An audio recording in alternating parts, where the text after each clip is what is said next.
Carpenter playing Is It Drake's Brad, kind of a fixture here in the feature match area over the last few rounds. Started off really, really strong. I believe he was 10-0 at one point. Things have gotten a little tougher since then. Still has a chance, though, to secure a top 8 berth here. His opponent's going to be Dayne Glossner playing Sultai mid-range. Looks like Dayne has taken a mulligan to 6, but Brad Carpenter's going to lead off with Island, and there's the Pteramander.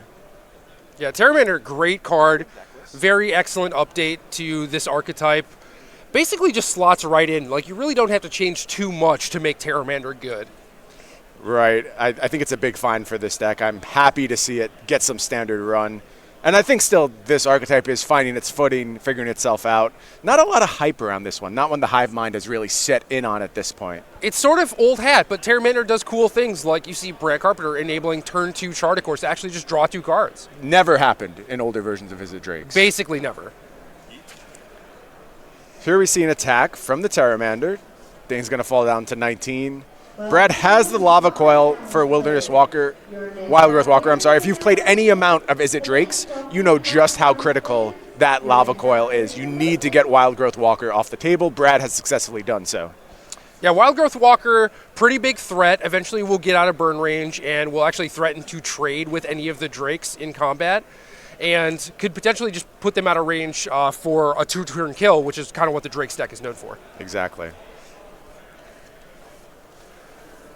So Brad's a little ways off of actually adapting this Pteramander. He's probably just going to keep doing things like casting Chardicourses until he can adapt it for cheap. In the meantime, just set up his draws.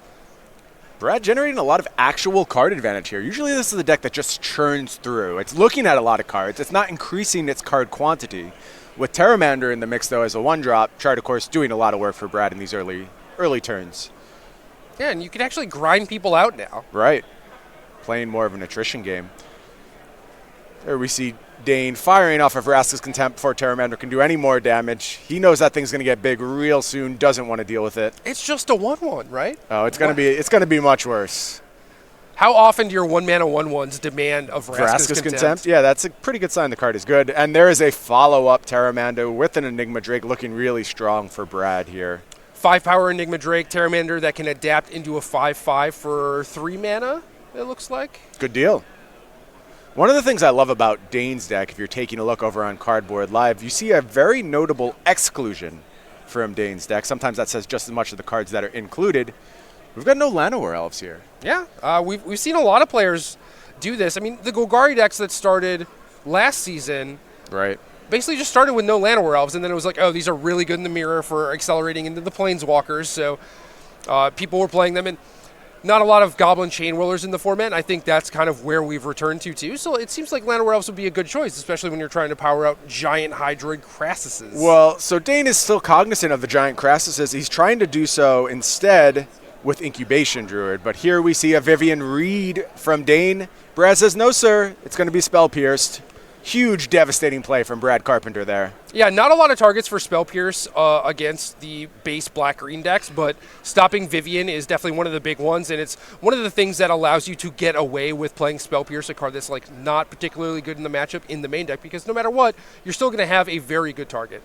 Brad Carpenter paying 2 mana to create a 5/5 Pteramander. Does that seem remotely fair to you, Jerry? Seems dece, yeah, as the kids say. I think they say dece plus occasionally as well, Ooh. and this may be dece plus. In fact, I'm old. I don't know actually what qualifies as dece plus, but if I were to guess, this would be dece plus. Maybe. And there you see another Enigma Drake for Brad. Things looking very good on his side of the board. Dayne has an answer. What's it going to be? Crassus for 4, draw 2, gain 2 life, put a 4/4 blocker into play. Perfect number against these Drakes, able to chump block, but I don't know if this is going to be enough to save Dayne here. No, not Sitting at 7. Not with the gas that Brad has left in the tank. Basically, thanks to those Chardicourses. Looks like he's just dead on board, and he is going to scoop them up. Impressive performance there for Brad. We've seen a lot of that this weekend. Brad's deck just looking absolutely unstoppable. We've also seen it stumble occasionally. It's kind of filling both sides of the coin, and maybe that means there's still a little variance left to hammer out in this Is It Drake's build. We're going to go to the sideboards now. Why don't we start on the left-hand side with Brad Carpenter's sideboard. We have 2 Shivan Fires, 2 Treasure Maps, 2 Disdainful Strokes, 2 Fiery Cannonades, 2 Ral Is It Viceroy, 2 Niv Mizzet Perrin, 2 Entrancing Melody, 1 Star of Extinction, and 1 Disdainful Stroke for Brad Carpenter. Jerry, what do you like? Things are a little different now. Star of Extinction used to be the card that is it turn to fight the Golgari decks because of Carnage Tyrant. And I still think that Star is good here, but there's not a lot of Carnage Tyrants running around. But I still think that going with Treasure Map, Star of Extinction, Niv Mizzet, Ral, just going a little bit bigger is potentially a thing that you can do in this matchup. But I don't know. I feel like with Terramander and 8 Drakes, maybe just like staying low to the ground and being the beatdown in the matchup is what you want to be doing. Yeah, I'm curious Brad's take. I'm sure he's played this matchup a bunch. At this point, he knows what he wants to do. We'll see what he does in this game. But you mentioned Carnage Tyrant and having to have an out to that with Star of Extinction. No Carnage Tyrants anywhere in Dayne's deck list, only relying on the Hydroid Crassus as his big top end, which I think may eventually prove to be right. We'll see if Brad knows that Dayne has given up on the big dinosaur. But let's take a look at Dayne's sideboard now. 4 Duress, 3 Cry of the Carnarium, 3 Negate, 2 Moment of Craving, 1 Plague Crafter, 1 Vraska's Contempt, and 1 Reclamation Sage. Jerry, you see a whole lot you like here? Absolutely love Plague Crafter, first of all. Right. It is one of the few things that when Is It Drakes is trying to set up like Drake plus Dive Down that can actually answer that effectively. And similarly, I like Duress, just to either, take out the Charted Courses, some of the cantrips, or be able to use it to take away the protection that Brad would use to try and solidify like his Drake board presence. Right. I think those are interesting approaches. Jerry, let me ask you a question. Are you a playmat guy? Do you use a playmat? I do now. Magic? Yeah. You do? Me as well. I love playmats. And if you also love playmats, you're definitely going to want to check out our Star City Games Creature Collection, of course, featuring Perdukin. We have playmats, sleeves, player bundles. All of those are available now. Player bundles, of course, a combination of playmats and sleeves. Highly recommend you check those out over at go.starcitygames.com/creature collection.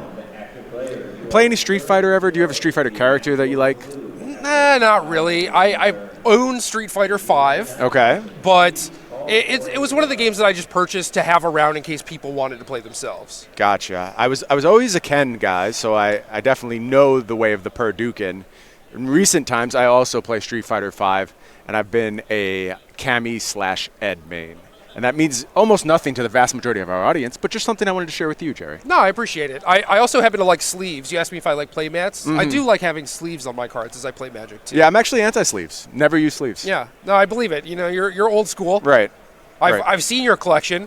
Right. They're all beat up. Terrible shape. I've totally wasted my investment that I've held for 20 plus years now. A little foolish, but that's how I learned the game. I'm stuck with it. No sleeves ever. I mean,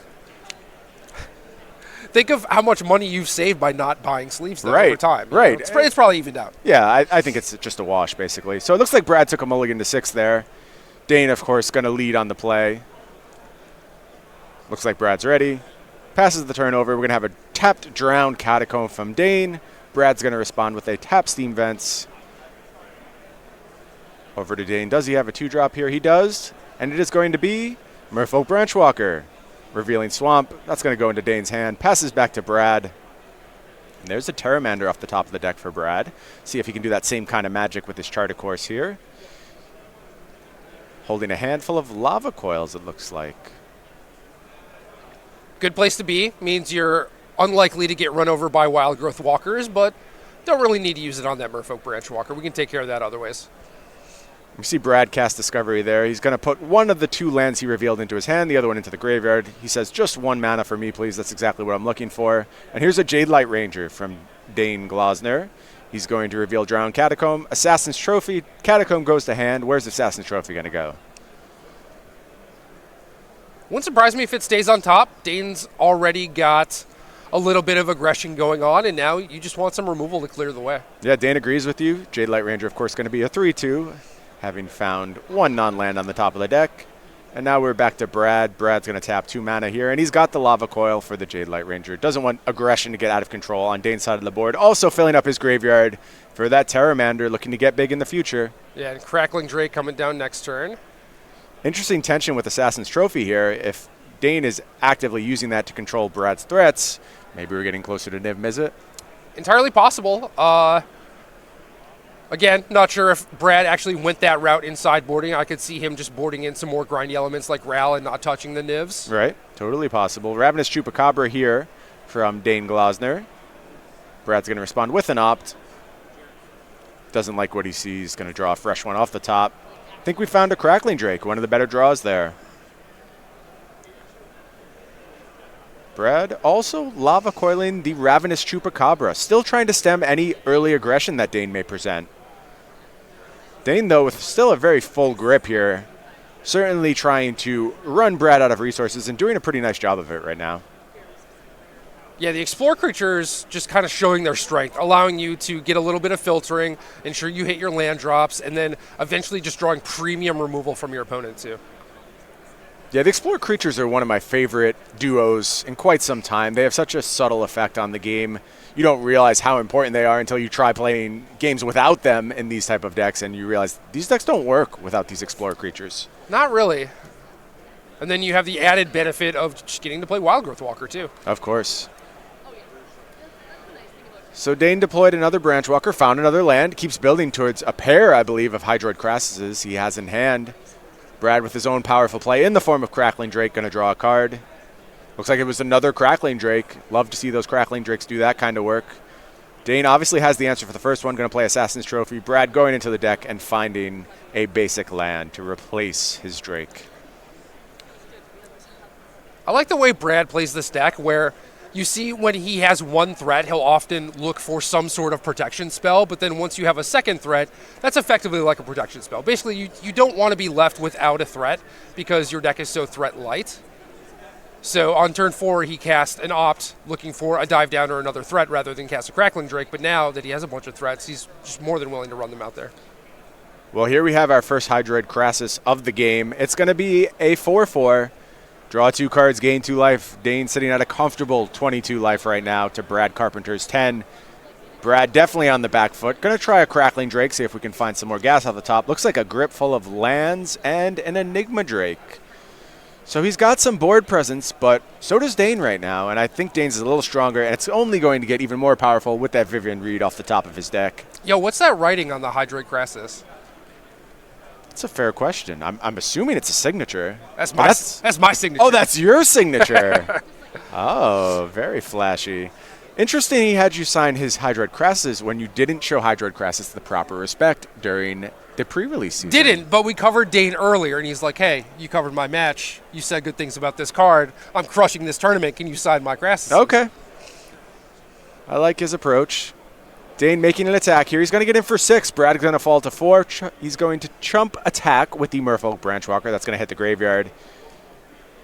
Follow-up tap land from Dayne. Brad, 2 lands in hand, draws a second Enigma Drake that might buy him another turn. But he's in a precarious position right now. We'll see if he wants to take care of the Vivian. He does. That'll leave the battlefield. Deploys the second Enigma Drake. Passes back to Dayne. Dead to anything. Find finality. And Dayne has plenty. Yeah, a lot of options for Dayne here. He's got a Vraska's Contempt in hand that will just end the game, but he doesn't know what's in Brad's hand. Yeah, exactly. So now it's up to Dayne to figure out what he can afford to play around. Going to make an attack. Going to have trades. Brad's going to fall to 2. We, of course, know that Dayne is packing another Crassus in hand and may just look to deploy that here. Going to take 2 damage from Breeding Pool to get access to even more mana because here comes the X equals 6. They bring friends. They always do. Gain 3. Draw 3 cards. Sounds pretty good to me. Good deal. We used to play with Simic Sky Swallower. Simpler times, Jerry. An era gone by. So Brad finds a Drake here. I am hard-pressed to believe this is going to be enough to save him against this huge Hydroid Crassus. Dayne's considering his options. Again, doesn't know what Brad has in hand. Brad showing 2 cards. We know not much there, but Dayne doesn't know that. Is he going to find a kill this turn? Does he want to play it a little bit safer? No real onus on Dayne to do anything super aggressive or dangerous.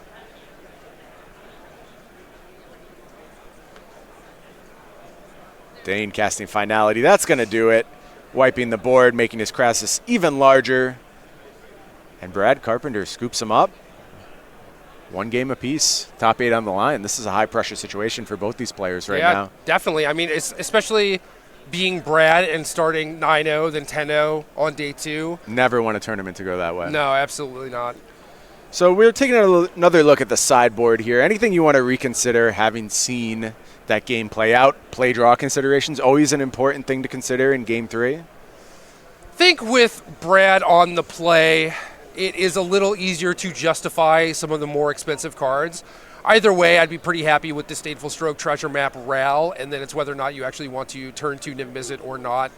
It is difficult to actually have survive against Sultai, but you do have 3 copies of Dive Down, and it is possible that just going long, you're outclassed, so you need to do this bigger, more powerful thing to actually beat them. I think he has to consider how Hydroid Crest has changed the matchup, and does it require a shift in strategies. I think Niv-Mizzet in the past has been a card that typically the Izzet players would stay away from. Vulnerable, like you said, Ravenous Chupacabra, also Plaguecrafter. Plaguecrafter kind of fallen out of favor recently, although we see one sitting in Dayne's sideboard right now. So who knows what Brad's going to decide to do. I could also see him saying, hey, I'm on the play. I just need aggression here. I need to stay low to the ground, get this game over with. Yeah, I could totally see that. Either way, Ral is going to be excellent. If he's staying on the beatdown plan, that is going to provide him something to kind of clean up the board a little bit, give him some card advantage, give him a draw engine, and since he's on the play, he'll likely be able to defend it a little bit better than if he were on the draw. Right. And then as for Dayne, I don't know if he brought in the Duresses or not. I would definitely recommend it, but yeah, Plaguecrafter is a slam dunk. Vraska's Contempt is decent. Just being able to interact on your opponent's turn, like you can do things like pass the turn with open mana when it's their turn to play a Drake, and then try and hit it with Vraska's Contempt end of turn. They dive down, you untap, play Chupacabra. You still maintain parity. Yeah, interesting to consider what Dayne may have taken out. I mean, his deck looks generally pretty strong against this archetype, so he's got to find cuts if he's going to get these things in. You know, a lot of powerful removal. Maybe he's not interested in Hadana's Climb anymore, not really the game plan he's trying to execute. Maybe some of the Planeswalkers, you see he's got 2 copies of Vivian Reed, certainly extremely good. Those aren't going anywhere, but maybe Vraska, Golgari Queen he's less interested in. Although now that it hits Terramander, it gets a little bit more value in this matchup. Definitely, you do have extra targets. It is just as good as another removal spell and sticks around to do some cool stuff. Looks like both players kept 7 here, which you always like to see in the deciding game. Here we see Brad leading in that turn 1 Terramander, extremely effective in game 1. Let's see what it can do here. Does he have a Charticourse to follow it up with? Getting in for 1. Dayne's going to fall to 19. I think he might. Nope, just Discovery here. Still a fine turn 2 play. Going to see 2 lands on top. Brad's got to be careful. He did keep his second mountain on top in game 2, and then ended up flooding out a little bit, which you definitely hate to see, but it is kind of tough. You know, you're sitting on Crackling Drake in hand, you want to be able to cast it on time, but you have a bunch of cantrips and a decent amount of lands in your deck. It's entirely possible that you do just end up flooding out in the late game. Right, and we did see Brad keep both lands on top here. Here we see attack from Terramander, going to take Dayne down to 18. Brad played his shock land untapped. What's his play here? Another Terramander. And a pass. So he gets to hold open Opt here while also representing a potential counterspell, but the only real counterspells he could play are Disdainful Stroke or Spell Pierce. And I guess if Dayne thought about Spell Pierce, he could play a land before this Duress, so potentially exposing it to that, but maybe that's all part of the plan. Maybe he wants to. Yeah, could be. Getting that Spell Pierce out of hand, it can be valuable. Forcing him to use his mana, a little bit more certainty. If he has multiple Spell Pierces, it can play around the second one. Sorry, Dayne. I told you to bring in Duress, and then your Duress whiffed. This is awkward. Thanks, Jerry. Thanks. You signed his Crassus. You told him to bring in Duress. And now somehow Brad has a handful of creatures with 2 Terramanders on the board. He's like, all right, we're just going to race. That's what we're doing here. Well, that means that the Terramanders are going to stay Flying Men for quite some time. Right, that's true. They're not getting real big. And Brad taking some damage from his lands here, falling down to 16, is going to get to deploy Drake. It's not a huge Drake, though. No, 2 power. See a dive down drawn for Brad. Going to help protect those creatures, but he really needs to start stocking up the graveyard. For sure. I think it's fine. If you just play out a bunch of 2 power flyers, that's also pretty good. Right. Here's a Vraska's Contempt from Dayne. Going to bring him back up to 21 life. Exile that Crackling Drake. Going to allow both of these creatures to get into the battlefield, get into the red zone. 5 damage heading Brad's way. Yeah, this is it. Just play some explore relevant creatures, clear the way, get in for some damage. More attacks from Terramander. Dayne falling down to 19. Brad's follow-up. Enigma Drake. You got to be a little wary if you're Dayne, because you know that Brad has another copy of Crackling Drake in hand, so it's suspect for him to only deploy the Enigma Drake there. Just got some good news for any Abe Corrigan fans listening right now. It sounds like he has won his match. It looks like Abe's going to be moving on to the top 8. Good showing from Abe this weekend. Yeah, I got to watch Abe play a little bit against Dylan Donegan. I was very impressed.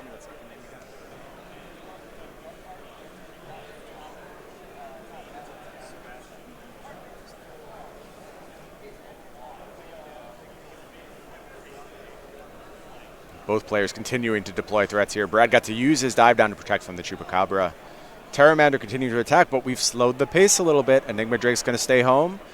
Here's a Charter Course drawing Brad 2 cards. Most effective mode, and one of them is a Lava Coil. Still Wild Growth Walker in range of that Lava Coil. Let's see if we see Brad deploy it right here. You also found a Ral, another card that you advised in this matchup. Let's see what that card does as this match goes on. Yeah, Ral is excellent, and Brad has a board position to be able to actually protect it. Gets the Lava Coil, the Wild Growth Walker on this turn, which is basically the perfect turn. You know, it's sitting at X4.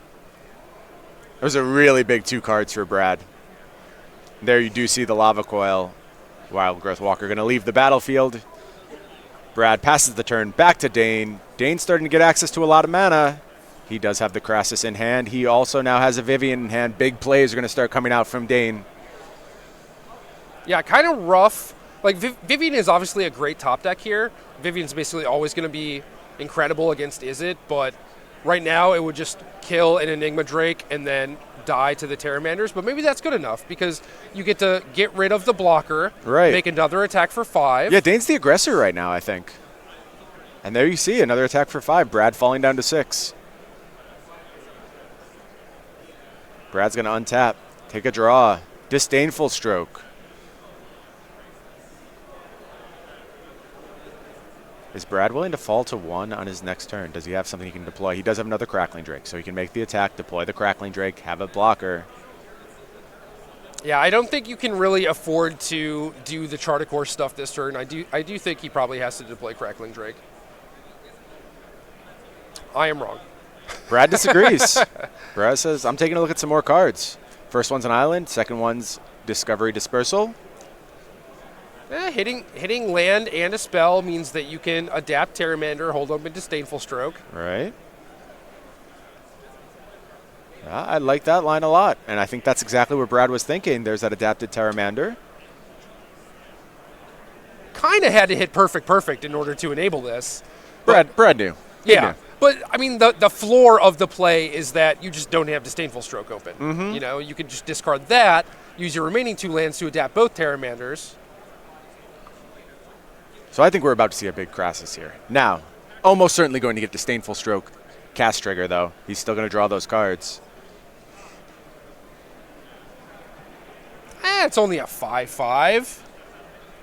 I guess it does trade with Pteramander, right? They're the same size. Right, which is why you should Disdainful Stroke it, absolutely. Brad's thinking. Brad doesn't think absolutely. He thinks there's a decision to be made here. I think he says you can draw, but I'm still thinking, no? Wants to adapt to deter any possible attacks. That has resolved. Wow. Brad thinking he's going to be able to find a better target for that Disdainful Stroke. Let's see. Teach me something, Brad.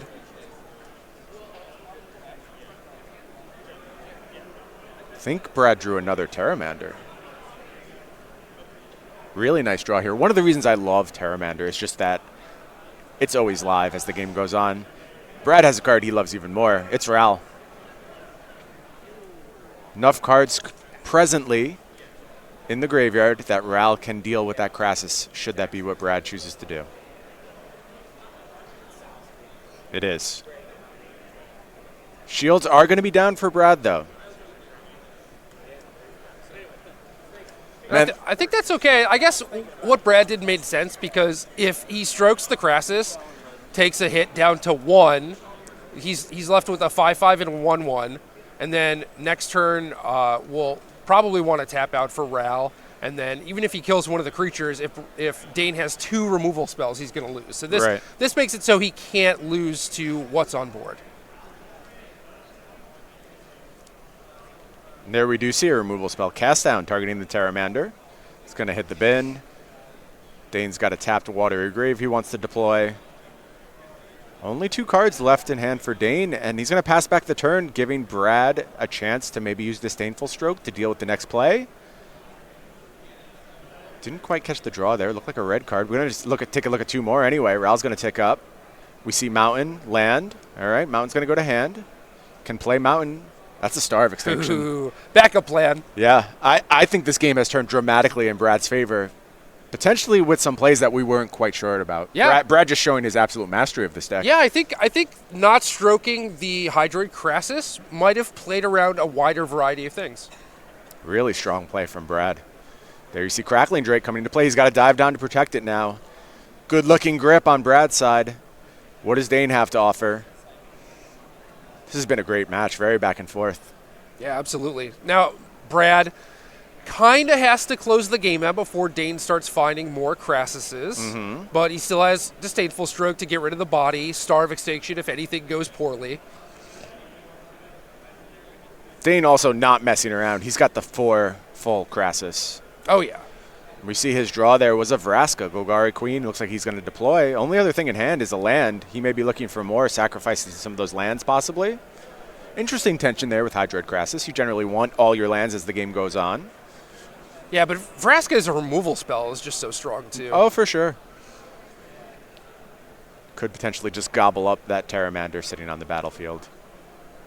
Let's see what Dayne wants to do here. He's ticking up. He wants to see more cards. He thinks he needs more answers to get out of the situation. I kind of agree with him here. He's in a rough spot. I think he found another Vraska. Is that the card he drew? Certainly not what you want to see there. Apparently Vraska's come in pairs now. Yeah, I guess so. Vraska always bringing a friend. Again, getting tentacles and what are those, snakes? Snakes all over the place. She's a Gorgon. Yeah, generally don't want a house full of snakes, although I'm a fan of snakes. Cool creatures. Is it time for Brad to start getting aggressive? What does he think? A lot of options available here. Ral is going to minus, taking out the Merfolk Branchwalker, wants a little bit more safety on his side of the board. Meanwhile, Crackling Drake headed towards the Vraska, and Pteramander headed towards Dayne, going to do 5 damage, dropping his life total down. Follow-up play, another Crackling Drake. About the best follow-up play you can have there. And the draw is a Lava Coil. Things look really strong on Brad's side now. Turns out having Ral in play for a few turns can do a lot. That'll for do your it. Position. Like I said, almost certainly the best card in the matchup. So I have to ask, why did you give Brad such effective advice and you doom Dayne to have a dead duress? Do you have something against Dayne? I like Dayne. I signed his Crassuses. Seems like you were setting him up. This was kind of like a long con, getting him to trust in you, telling him to bring in the duress. I mean, to be fair, I told him to bring in the duress when he was already sitting at the match. I don't think he heard me. I could be wrong, but...